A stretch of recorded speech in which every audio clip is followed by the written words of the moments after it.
안녕하십니까. 지식산업센터 전문기업 지산엔 박희성 대표입니다. 2019년 9월 25일 수요일 아침 출근길입니다.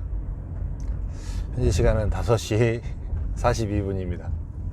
저도 못 일어날 줄 알았는데 일어났습니다. 그리고 나가고 있습니다. 제가 최근에요, 이렇게 유튜브를 쭉 해보고 다른 현장들도 이렇게 보고 분양하는 것들 이렇게 모니터링을 하면서 확신에 가까운 걸 하나를 느꼈습니다. 확신에 가까운 걸. 이거는 이제 데이터 상으로도 사실은 많이 근접해 있긴 한데, 이 지식산업센터에 관심 있는 사람들이 이제 확실하게 과거하고는 틀려졌어요. 과거에는 진짜로 수요자 자체가 기업체였기 때문에 정말 분양이 더디었습니다. 더디었어요. 한 번에 갈 수 있는 현장이 없었고, 한 번에 이렇게 분양이 완료될 만큼 그 정도로 이렇게 기업체가 준비되어 있어서 한 번에 이렇게 분양이 끝나지를 않았습니다. 근데 지금 대부분의 이 지식산업센터의 바람은 불특정의 다수가 이렇게 투자에 관심 있는 분들이 굉장히 많아졌고, 그 투자에 관심 있는 분들이 이 지식산업센터를 상당히 눈여겨보고 있다는 것 자체가 그 저변이 너무나 많이 넓어졌습니다. 이 말은 거꾸로는 무슨 말이냐면, 수요자가 많이 탄탄해졌고, 그로 인해서 굉장히 많이 언제든지 선박김이 될 수 있는 그런 대기 수요가 있다라고 보여지는 게 더 정확한 표현인 것 같습니다. 결론은 그거는 무슨 말이냐면, 이제 지금 대부분의 사람들이 좀 유망한 곳을 투자하고 싶어 합니다.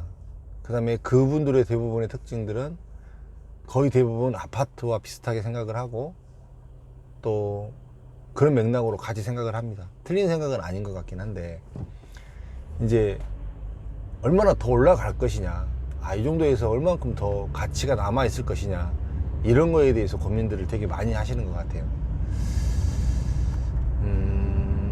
그거의 정답은 더 올라간다라고가 맞습니다. 아파트가 이렇게 서울시가 많이 올라갔던 것처럼 지식산업센터도 이 정도 큰 폭으로는 아니겠지만 지속적으로 올라갈 수밖에 없다라고 이렇게 결론은 그렇게 됩니다. 왜 그거를 자신 있게 말씀을 드릴 수 있냐면,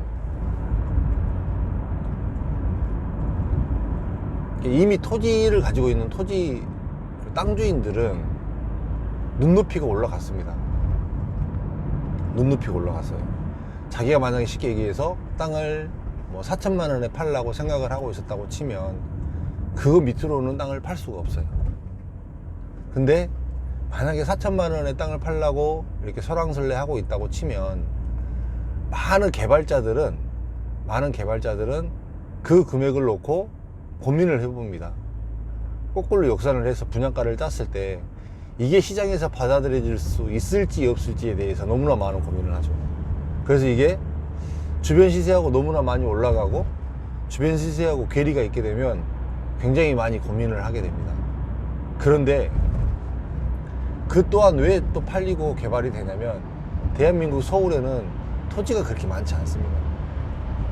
그 다음에 돈을 벌려고 하는 개발사들은 많습니다. 그렇기 때문에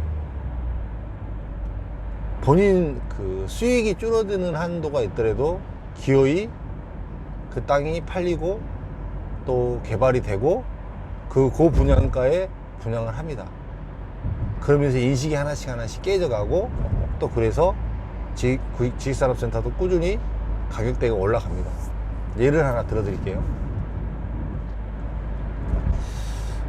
지금 가산동에는 그 토지주들이 개발을 하려고 자기가 가지고 있던 그 토지 안에 건물에 그 임차인들을 다 내보내고 이제 실제로 자기가 직접 개발하려고 준비하고 있는 토지들이 사실 있습니다. 이거는 이제 제가 직접 진행을 해봤던 일이고, 또 직접 그 토지주를 만나서 토지를 팔겠다고 그렇게 정확하게 확답을 받고 금전 거래까지 이렇게 확답이 됐던 땅이기 때문에 제가 정확하게 이야기를 할 수 있는 거니까, 말씀을 드리면, 제가 2016년도 7월달 8월달 그때부터 6, 7, 8월달 이때부터 이제 회사명은 거론하지 않고 본사가 창원에 있다는 것만 말을 하면 알만한 사람들은 알 수도 있으니까요. 본사가 창원에 있는데 가산 디지털 단지역에서 바로 여기 옆에 붙어 있는 땅입니다. 2016년 6월, 7월, 8월 이때 제가 창원에를 한 10번 정도 갔던 것 같아요. 10번 정도. 그때 당시에 2016년도였기 때문에 그때 SKV1이 막 분양을 하려고 준비를 하고 있었고, 이제 가산동에서도 이제 스카이밸리들이 막 분양을 하려고 준비했었고, 그 SKV1 땅, 그러니까 그 한국음향 부지가 한 1,800, 1,900만 원에 이렇게 팔려 나갈 때 그때 시세였습니다. 2,000만 원이 넘지 않을 시세였습니다. 그때 당시에 이제 굉장히 그 부지가 계속 이렇게 밀고 당기고 하면서 저는 지속적으로 올라갈 거라고 봤고, 이 정도는 시장에서 받아들일 거라고 예상을 해서 제가 최종적으로 이야기를 했던 게 평당가를 한 2,400 정도까지 이야기가 됐습니다. 그게 2016년 7월, 8월이었습니다. 그래서 OK가 됐습니다. 네, 결론적으로 하지는 않았지만 그때 이제 땅을 팔겠다고 마음을 먹었던 때가 2,400, 평당 2,400만 원이었습니다. 그렇게 명도를 다 했고, 있는 거기 안에, 건물 안에 있는 모든 기업체들을 더 이상 임대 연장을 해주지 않았습니다. 그 부지는 사실 아직도 쉽게 얘기하면 개발이 되어 있지 않고 토지도 팔지 않고 있는 상태입니다. 근데 그 땅을 지금 만약에 판다고 치면 지금 현재 호가는 3,500부터 한 4천만 원 사이 정도 들어갈 것 같거든요. 제가 아까 말씀드렸던 땅의 한 개념보다 1,100만 원에서부터 시작해서 많게는 한 1,500만 원 정도가 시세가 올라간 개념이죠. 어마어마하게 올랐죠. 그게 이제 2016년도니까 정확하게 3년하고도 조금 더 지난 시간이었습니다. 그럼 3년 전에 사실 그때 당시에 제가 이제 만약에 거기를 개발을 하게 되면 분양가를 가산동에서 최초로 SKV1이 그때 당시에 800만 원이 넘지 않았어요. 그래서 제가 800만 원에 근접하게 해서 분양을 하려고 생각을 했던 사람이었습니다. 그 정도는 받아들일 수도 있을 거라고 생각을 했습니다. 그 다음에 시장에서도 충분히 그게 반영이 되었고 받아들일 수 있는 시장이 열렸었습니다. 근데 지금 만약에 그 토지가 개발을 하게 된다고 보면 3,500만 원에 만약에 토지를 매입을 한다고 해서 하게 되면 얼마에 팔아야 되는지 아세요? 지식산업센터를 제가 봤을 때는 한 평당 한 1,100만 원, 1,200만 원 정도는 팔아야 됩니다. 그래야 사업 수지가 나옵니다. 근데 대부분의 사람들은 지금 그게 그렇게 비싼데 어떻게 되느냐라고 이야기를 합니다. 근데 과연 제가 3년 전에 이야기를 사실은 드린 거지만 3년 전에서부터 그랬는데 지금에 왔을 때는 그 토지의 분양가를 1,100, 1,200만 원을 팔아야만 사업 수지가 나온다고 치면 앞으로 3년 후에는 어느 정도 될까요? 앞으로 3년 후에는 그 토지는 1,100, 1,200만 원이면 굉장히 싼 금액으로 이렇게 분양가가 인식이 될 수도 있습니다. 분명히 한 1,400, 1,500만 원대의 분양가가 나와도 서울 역세권에 그만한 신규 물건이 없기 때문에 팔릴 수도 있다라고 저는 봅니다. 이 이야기를 왜 드리냐면 지금은 이렇게 조금 공급이 과다하게 집중된 곳들이 있습니다. 그래서 그 분양가도 상대적으로 많이 힘을 못 쓰는 곳들도 사실은 있습니다. 그런데 지속적으로 올라갈 수밖에 없다라는 이유와의 결정적인 거는 뭐 이미 토지가는 떨어질 수 없는 환경적인 요인이 되었고 토지가 한계가 있고 토지 자체가 굉장히 소수다 보니까 개발하려는 사람은 많고 투자하려는 사람은 많다 보니까 수요 공급으로 인해서 당연히 올라갈 수밖에 없습니다. 거기에 건축비도 꾸준히 올라가고 제가 봤을 때는 서울 시내에서 제가 더 확신이 드는 거는 일반 개인 투자자들까지 이렇게 많이 늘어난 상태에서, 그 다음에 예전에 기업체들만 사던 이런 부동산에서 일반 사람들이 임대사업을 하려고 벌고 있는 이런 수요가 이렇게 많이 늘어난 상태에서 지속적으로 매가도 올라가고 그 수요를 받쳐줄 뿐더러 분양가가 올라가더라도 그 수요를 받쳐줄 수 있다라는 정확한 확신이 들었어요. 정확한 확신. 그러면 지금 상태에서 뭘 해야 될까요? 그러면 지금 상태에서 제가 봤을 때는 서울에 의해서 저평가된 것은 사야 됩니다. 서울에서 저평가된 지식산업센터는 사야 되는 게 맞다. 더 올라간다. 이게 오늘 아침에 제가 겨우 2시간 자고 일어나서 여러분들에게 해드릴 수 있는 이야기입니다. 참 많은 사람들이 재테크에 관심이 있고, 많은 사람들이 공부를 하고, 많은 사람들이 시장에서 이렇게 나름 분석을 해가면서 이렇게 투자를 해요.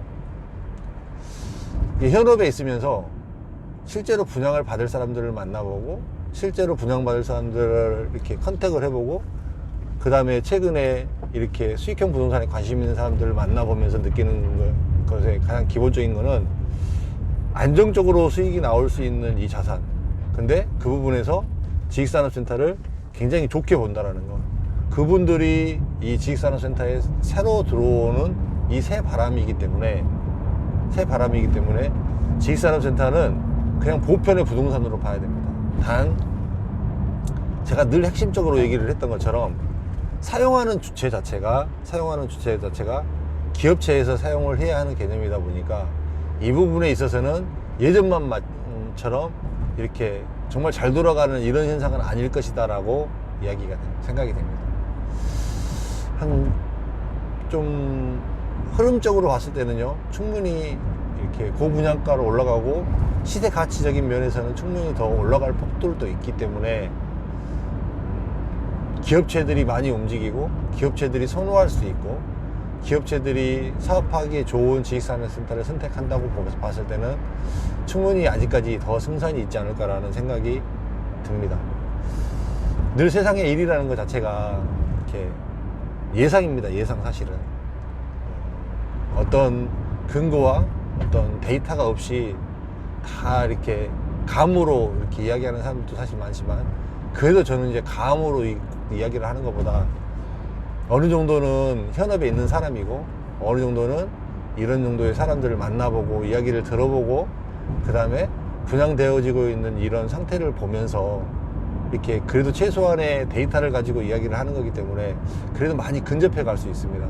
여러분들이 그 잘못된 정보에 속고 잘못된 이렇게 판단에 속아서 잘못된 것들이 머리에 들어와서 판단을 하게 되면 여러분들의 생각 자체가 완전히 꼬여서 잘못된 투자를 하게 될 수도 있습니다. 그런 부분들을 항상 조심하시고, 많은 이렇게 공부하고 스터디를 통해서 여러분들의 생각이 그 지식산업센터에 대한 투자에 대한 생각이 좀 올바로 바로 세워지기를 저 개인적으로도 간절히 바라보고요.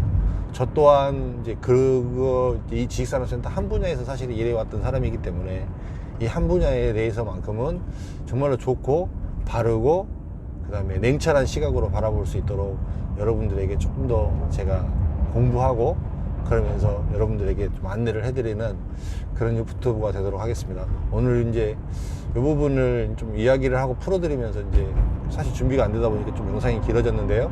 좀 들어주셔서 감사하고, 또 오늘 하루도 좋은 하루 되시고, 저도 또 막상 또 나와서 움직여 보니까 또 아무렇지 않게 또 움직여지니까 파이팅 하겠습니다. 감사합니다.